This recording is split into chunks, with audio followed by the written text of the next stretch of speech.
අයියේ මට පරක්කු වෙනවා. මල් වට්ටියට අත ගහන්න එන්න.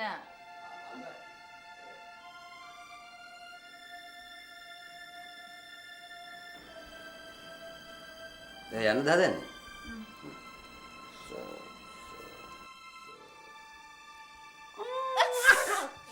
අම්මේ බලන්නකෝ අයියව. කතිරුවා. මොකද මේ උදේ පාන්දර දෙරියන් දෙන්නේ?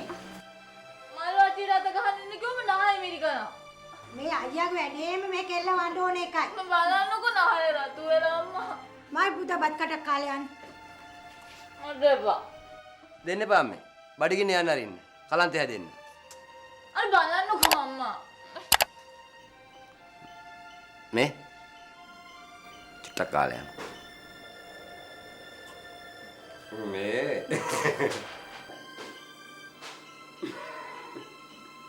හරිනේ?